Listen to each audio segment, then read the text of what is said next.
You set up a school in Hollywood, didn't you, for people like Yes. James Garner and Steve McQueen and the others? Yes. Why would they want to learn Chinese martial arts? Because of a movie role?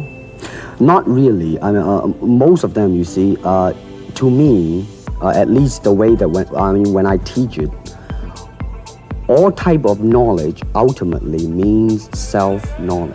Mm-hmm. So therefore, they're coming in and ask me to teach them not so much of how to defend themselves or how to do somebody in. Rather, they want to learn to express themselves through some movement, be it anger, be it determination, or whatsoever. So in other words, what I'm saying, therefore, is that he is paying me to show him in combative form the art of expressing the human body. Which is acting, in a sense, isn't it? Well, or it would be a useful tool for an actor to have. It might sound too philosophical, but it's unacting acting or acting unacting. You've lost me. I have, right? So what I'm saying, actually, you see, it's a combination of both. Here it is the natural instinct, and here is control. You are to combine the two in harmony. Not, if you have one to the extreme, you will be very unscientific. If you have another to the extreme, you become all of a sudden a mechanical man, no longer a human being. So it is a successful combination of both. So therefore, it is not only, it's not pure naturalness or unnaturalness. The ideal is unnatural naturalness or natural unnaturalness. Yin yang, eh? Right, man, that's it.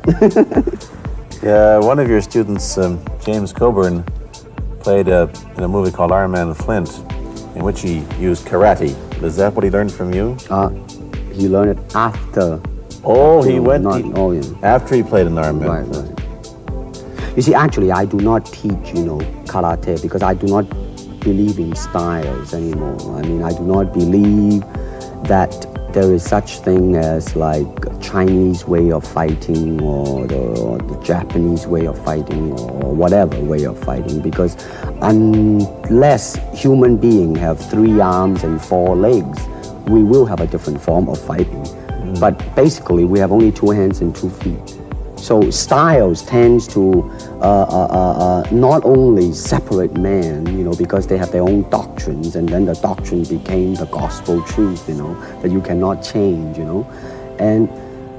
But if you do not have styles, if you just say, well, here I am, as a human being, how can I express myself totally and completely? Now, that way, you won't create a style, because style is a crystallization, that way it's a process of continuing growth. You talk about Chinese boxing. How does it differ from, say, our kind of boxing? Well, first we use the feet. That's and then we use the elbow. And you use the thumb too? You name it, man. We use it all. You have to, you see, because that is the expression of the human body. Everything. Not just the hand. And when you're talking about combat, well, if it is a sport, now you're talking about something else. You have regulations, you have rules. But when you're talking about fighting as it is, no rules. With no rules, real fighting. Well, then, baby, you better train every part of your body.